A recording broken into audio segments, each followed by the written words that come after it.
kung mahimo na sana out of this kining panagtigom, at least makakita sila sa ilahan siguro. Hopefully, okay, ang ato yun nga sana magkitanay ni silang mga compatible nga mga batanon. Hopefully sila yun mag-end up together mga kapaglaom.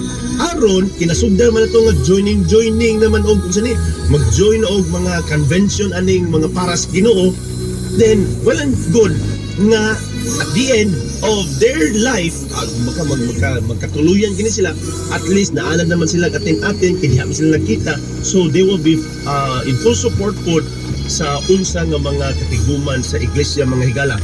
And so, is it unwise to date someone who doesn't love God? Okay, nga pa diri, makaturunganon ba or nga maki-data sa usa ka tao nga dili na wala na higugma sa Ginoo? Atong basahon diri ikaduhang Korinto kapitulo 6 14 hangtod 15. Ingon pa diri, don't be teamed. Ayaw pakig-team, kanang teamwork or kuyog. Morning another version aning that the Living Bible. Ingon pa, do not, di ba sa ubang version, be not equally yoked with unbelievers. However, do not be teamed with those who do not love the Lord. Okay? Those who do not love the Lord. In other words, wala gid siya nagatuo o Ginoo. Okay? Moni tambang mga kapaglam, di siya motuo Ginoo, baka atheist gid siya, or wala gid siya gyud, bali wala gid niya ang Ginoo. Okay? Do not be teamed. Mo advice ni Apostol Pablo mga pinalanggang kaigsuunan. Okay? Do not love who do not love the Lord. For what do the people of God have in common with the people of sin? How can light live with darkness? And what harmony can there be between Christ and the devil?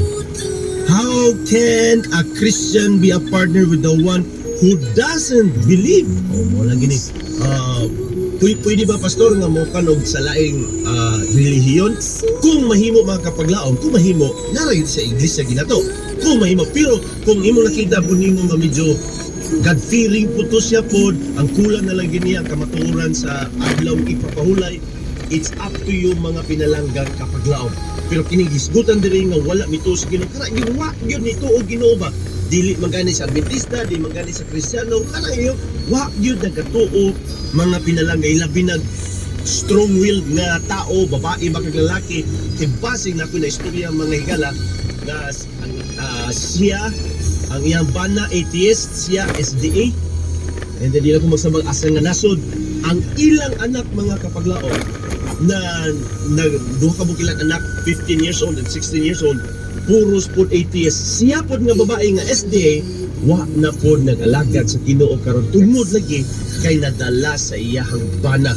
So muna malagmit gyud ana mga pinalanggang kapaglaon. Tambag diri ni Paul, be not equally yoked or do not be teamed with those who do not love the Lord.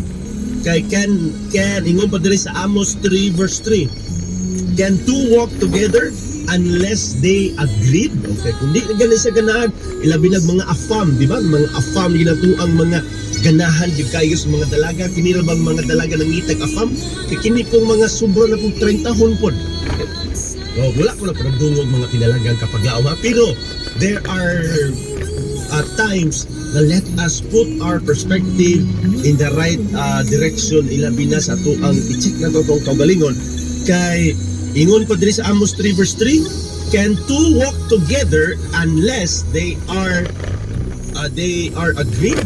So lisod kayo mga kapaglaom, although siguro kung imo yung lulupatay dyan ampo, mag-fasting dyan para lang yung pinalangga ni mong asawa, well and good, pero it will mo lagi na according to Ellen White, kung dili gani mamao ang ato ang mamingyuan, ang langit dili mapuno ang langit, basta kulang ang langit sa pagsulat sa imuhang mga hinanakit or mga pagsulay nga pait kayo kung if you go through those mga pinalanggang kapaglaom nila bilang maghigugmata sa atuang di ko na labi nagdiputuog yun sa Ginoo. So let us be be worry on that mga pinalangkag higala ilabi na sa pagpili sa atuang kapikas sa kinabuhi. Then, ingon pa rin, don't date someone who claims to be a Christian but doesn't live with it. Anak, ini karon ayaw og pakig-date sa usa ka lalaki or babae nga sa atubangan iyang ginasulti Kristiyano siya pero wa magkinabuhi. So, sige ingon diri sa unang Korinto kapitulo 5 bersikulo 11. Mga pinalang nga batanon. Ay ato rin greet and dream. Normal sa maayong hapon Pastor Bry. Kay unsa ni? Kay Baroy Kalakat o kang Ma'am Bing Ivy Amor Kasaris Kalakat sa Upper Kaputian. Salamat po. And then, Ma'am Cheryl Tan, mayong hapon. Abiliana